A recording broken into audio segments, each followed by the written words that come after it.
मोहतरमा डॉक्टर रुखसाना सबा साहिबा जो कराची पाकिस्तान से इस वक्त हमारी बज़्म में तशरीफ़ फरमा है, गुजारिश करता हूँ कि अपने ख्यालात से हमें रौनक अफ़ज़ा होने की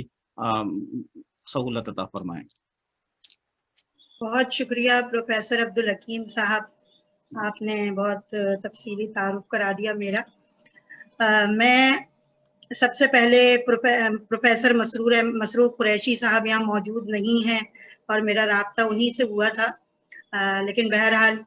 हो सकता है कि वो किसी लम्हे में आके ज्वाइन कर लें। इसके अलावा बज़्म अरबाब सुखन के दीगर ओहदेदारान और सदर मुशायरा यहाँ मौजूद हैं मोहतरम अजीज़ बुलगामी साहब, और वो तमाम शुरकाए मुज़ाकरा और मुशायरा और वो तमाम लोग जो हमें इस वक्त सुन रहे हैं, सबकी खिदमत में मैं सलाम अर्ज करती हूँ पाकिस्तान से। आज मुझे बड़ी मुसर्रत महसूस हो रही है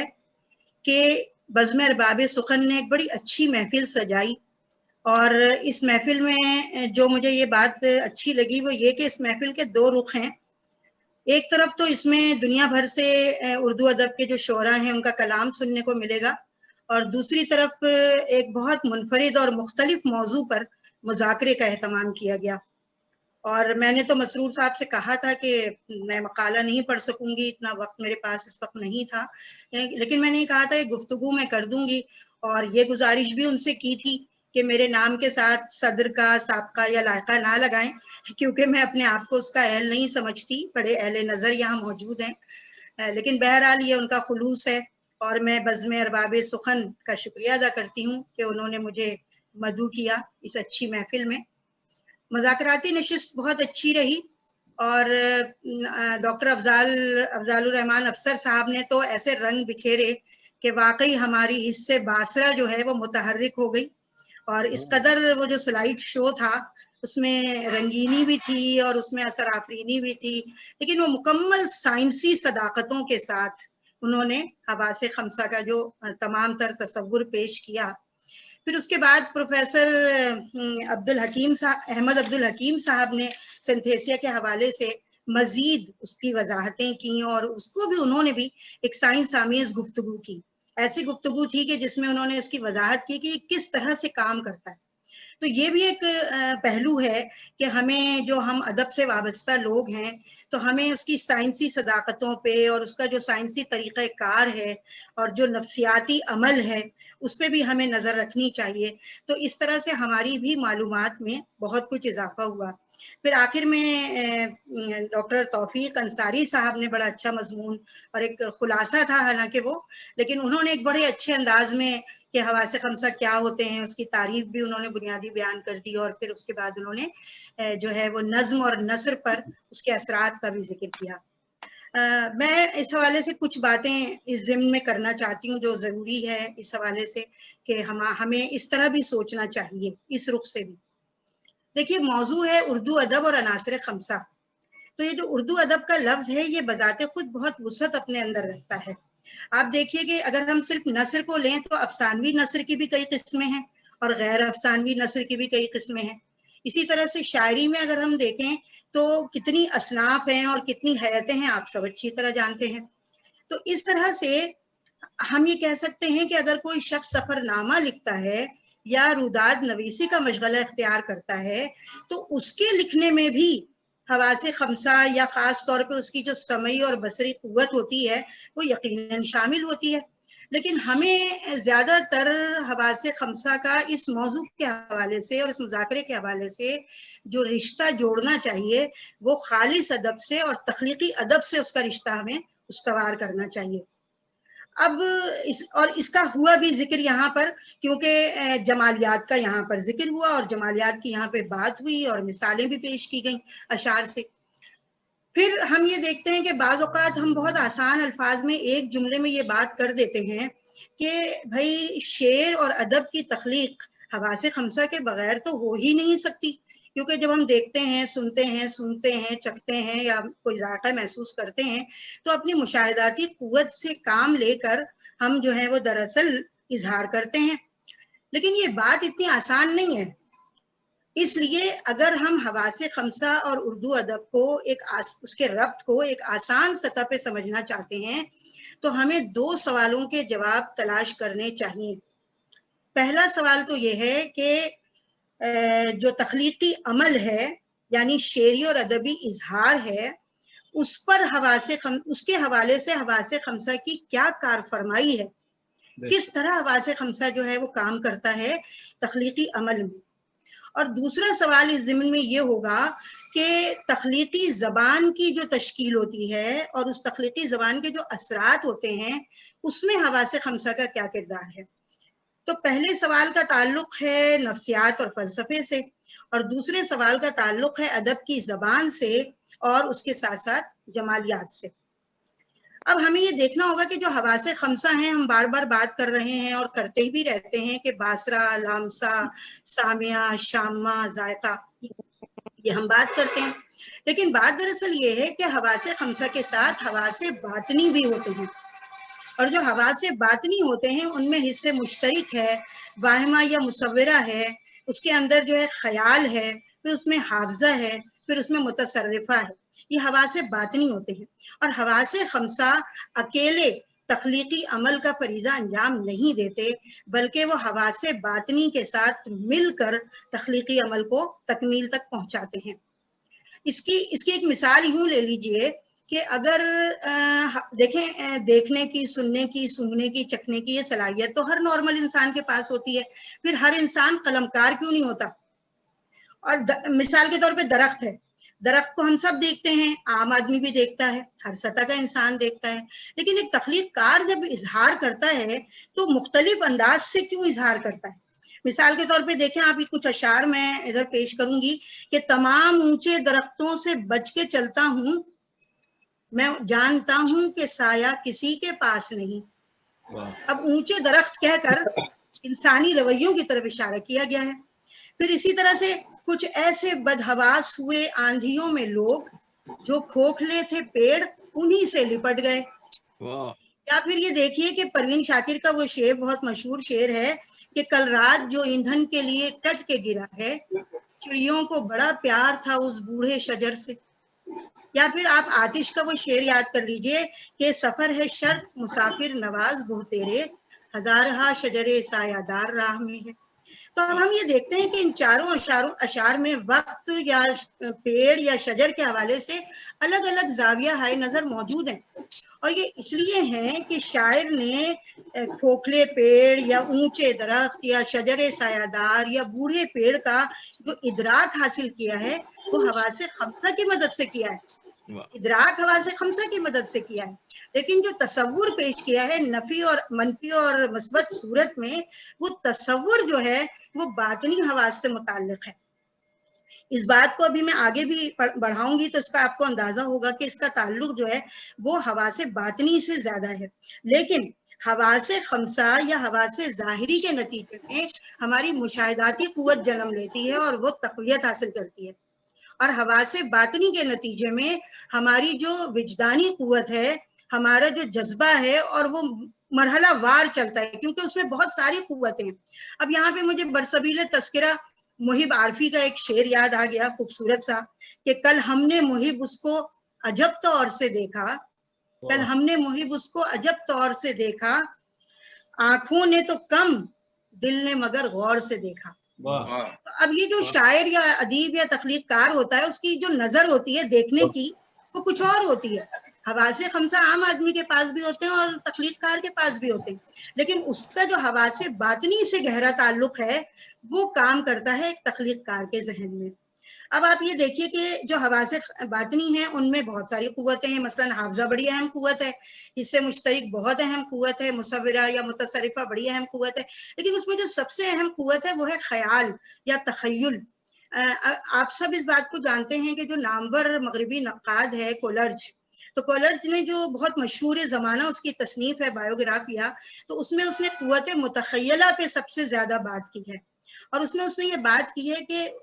اور یہ بات اب ظاہر ہے کہ بالکل عام ہو چکی ہے کہ ایک جو قوت متخیلہ ہوتی ہے اس کے بھی 2 درجے ہوتے ہیں۔ پہلا درجہ کہلاتا ہے اولین متخیلہ اور دوسرا درجہ کہلاتا ہے ثانوی متخیلہ۔ تو جو اولین متخیلہ ہوتا ہے اس کا کام ہی یہی ہے کہ وہ حواس خمسہ سے ادراک حاصل کرتا ہے،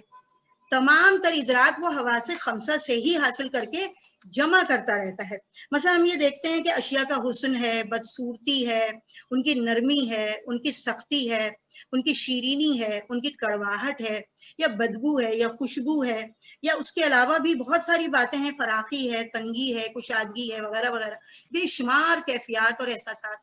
तो ये तमाम जो चीजें हैं ये हमारी उम्र के जो इब्तदाई मरहले हैं, उस इब्तदाई मरहले से हमारे जहन में मुर्तसिम होते रहते हैं।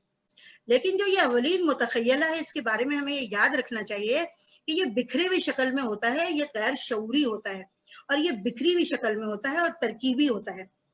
लेकिन सानवी मुतखय्यला क्या काम करता है? सानवी मुतखय्यला ये करता है कि जितने भी तासुरात, जितने भी एहसासात, जितने भी मालूमात, तसव्वुरात, मुशाहिदात वगैरह वगैरह, जो भी वो अवलीन मुतखय्यला से हासिल करता है, उसको एक नए रंग में और नए रूप में पेश करता है और एक नए रवैये के साथ पेश करता है। तो यहाँ पे जब ये कहा जाता है कि दुनिया भर के शेर व अदब की जो बुनियाद है वो है सानवी मुतखय्यला। अब मैं आपको सिर्फ एक मिसाल दूंगी, इससे ये बात समझाऊंगी कि देखें कि मीर अनीस ने, उनका एक शेर है, उस शेर में सानवी मुतखय्यला से कैसा कमाल दिखाया। देखिए जो पुराने दरख्त होते हैं ना, पुराने दरख्त बड़े, जिनकी मोटे बहुत घने दरख्त होते हैं और उनकी जड़ें इतनी मोटी होती हैं और ऐसी गहरी होती हैं, जमीन में दूर तक फैली हुई, तो उनके इर्द गिर्द जो माली वगैरह होते हैं वो क्या करते हैं कि मिट्टी हटा के और एक गढ़ा सा बना देते हैं चारों तरफ, और उस गड्ढे में क्या करते हैं कि वो, उसका मकसद क्या होता है कि उसमें जब पानी डाला जाए तो वो पानी देर तक जमा रहे, देर तक ठहरा रहे, ताकि जड़ों तक पहुंचता रहे और जमीन में जो जड़ें हैं वो उसको जज्ब करती रहें। उसको कहते हैं थाला।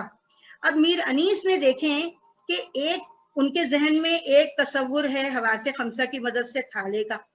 और दूसरा तसव्वुर है हवासे खमसा ही की मदद से टोकरी का। और टोकरी भी क्या है? फूल बेचने वाले की टोकरी है। अब उस बिखरी हुई जो तरतीब है, बिखरी हुई जो सूरत हाल है, उसको किस तरह से अनीस ने पेश किया। उन्होंने कहा कि फूलों से सब सब शजर सुर्ख पोश थे, थाले भी नखल के सबदे गुल फरोश थे। तो यानी आप ये देखिए कि ये जो मैंने अभी बात की थी कि अवलीन मुतखय्यला जो है वो बिखरी हुई सूरत में हमारे जहन में चीजों को जमा करता रहता है, लेकिन सानवी मुतखय्यला उसको तरतीब और तंजीम के साथ और पूरे जमालियाती हुस्न के साथ उसको पेश करता है, तो वो तख्लीक बन जाती है। अब मीर अनीस ने जब ये कहा कि सुबह का वक्त है और दरख्त पे इस कदर फूल लदे हुए हैं कि दरख्त सब सुर्खपोश लग रहा है, और इतने फूल नीचे गिरे हुए हैं कि वो जो थाला है वो फूल बेचने वाले की टोकरी महसूस हो रहा है, थाले भी नखल के सबदे गुल फरोश थे। तो यहाँ पे ये बात समझ में आती है कि एक आम इंसान जो है वो इस तरह से नहीं देखेगा, जब वो गुजरेगा तो वो तो थाले को मिट्टी का गड्ढा ही समझेगा ना, लेकिन जो एक कलमकार है वो देखे उसको कहाँ से कहाँ मिला देता है। तो यहाँ पर ये बात समझ में आती है कि जो सानवी मुतखय्यला है वो दरअसल हमारे हवासे बातनी का एक बहुत अहम हिस्सा है, जो हवासे खमसा से मुशारकत करता है, शराकत करता है। ये जो अफजाल साहब ने बात की थी हिस्सामेज जमालियात की, तो ये आमेजिश जो है ना इसी तरह होती है कि वो तमाम हवासे खमसा, वो रंग, वो हुस्न, वो जायका, वो छूना, वो चखना, वो सूंघना, सब कुछ, वो देखना, वो तमाम चीजें जो है ना वो दरअसल क्या होती हैं कि वो हवासे बातनी से मुशारकत करती हैं, और उसमें खास तौर पे कुव्वत मुतखय्यला की बात होती है। तो गोया हम ये कहेंगे कि शायर और अफसाना निगार सबसे ज्यादा वही बड़ा होता है जिसकी कुव्वत मुतखय्यला सबसे ज्यादा होती है, लेकिन जिसके हवासे खमसा मुतहर्रिक होते हैं। अब अगर आप जमालियात की बात करते हैं तो जो एस्थेटिक्स की हम बात करते हैं, यूनानी लफ्ज है एस्थोनोमिया, उससे ये लफ्ज आया, तो उसके मानी ही यही हैं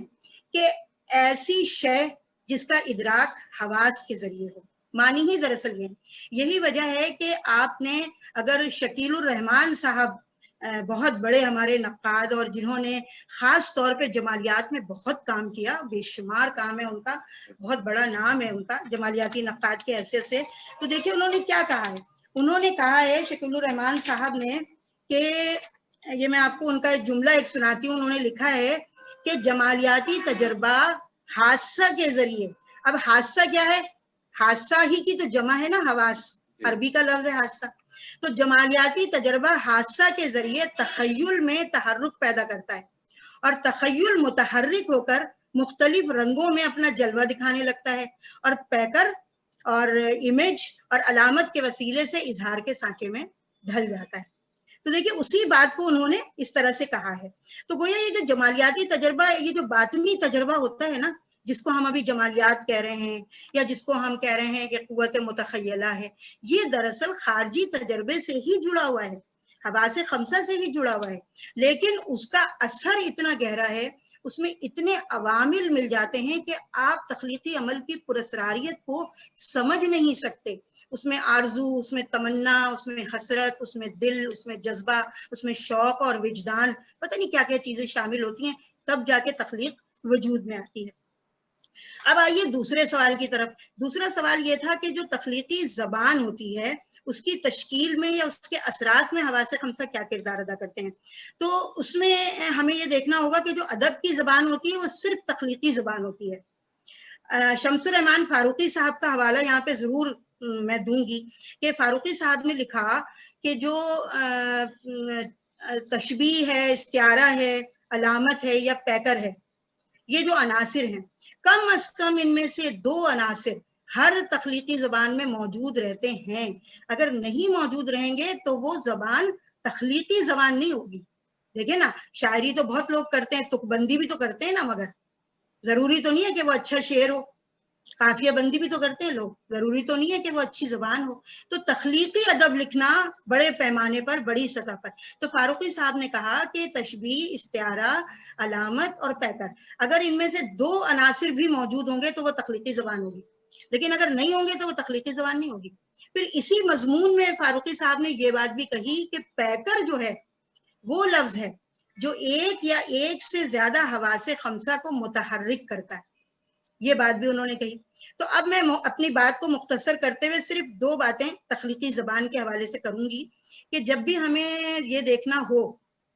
कि हवासे खमसा तख्लीकी जबान पे किस तरह से वो अपना अमल करते हैं, तो हमें ये देखना पड़ेगा कि एक तरफ तो इल्म बयान में तशबीह और इस्तियारा है, तो तशबीह और इस्तियारा जो है उसका एक हिस्सी दायरा कार भी होता है। आप पढ़ लें, आप नजमुल गनी की बहरुल फसाहत उठा के पढ़ें, उन्होंने जाहिर है कि बहुत तफसील से बात, आबिद अली आबिद ने बहुत तफसील से इस पे बात की कि हिस्सी दायरा कार अलग होता है और अकली दायरा कार अलग होता है। तो तशबीह में अगर आप हिस्सी दायरा कार को देखेंगे ना, तो जुगनू की रोशनी है काशान है चमन में, या शम्मा जल रही है फूलों की अंजुमन में, अब बासरा है ना, उस गैरत नाहीद की हरतान है दीपक, शोला सा लपक जाए है आवाज तो देखो, ये देखें ये सामिया है। और ये नाजुकी उसके लब की क्या कही है, पंखड़ी एक गुलाब की सी है, ये क्या है, ये लामसा है। ठीक है, इसी तरह से मतलब तमाम अशार में, बहुत सारे अशार इसमें पेश कर सकती हूँ, लेकिन जाहिर है कि वक्त नहीं है। तो कूबकू फैल गई बात शनासाई की, उसने खुशबू की तरह मेरी पजीराई की, अब ये क्या है, ये शामा है। फिर टूटे तेरी निगाह से अगर दिल हिसाब का, पानी भी फिर पिए तो मजा दे शराब का, ये जायका है। तो हम देख रहे हैं कि तशबीह इस्तेमाल हुई हर जगह, लेकिन हर जगह हिस्सी दायरा कार है। तो ऐसी तशबीहात जो हैं वो हिस्सी दायरा कार में आती हैं, अकली में नहीं आती।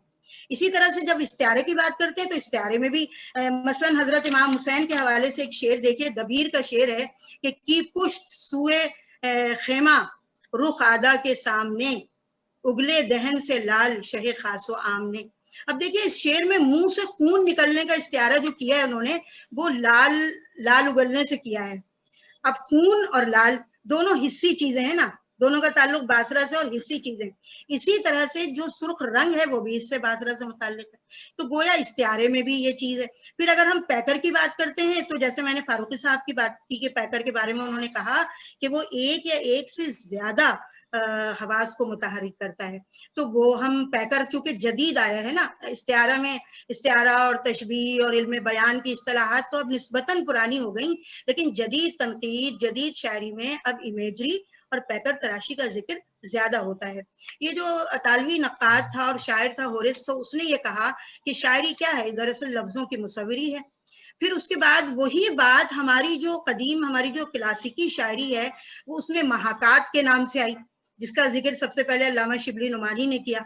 और अब वही चीज हम देखते हैं कि वो पैकर के हवाले से। तो देखिए नासिर काज़मी का एक शेर है कि गाते फूल बुलाती शाखें, फल मीठे जल भी मीठा था। अब देखिए गाते और बुलाती सामिया से ताल्लुक है,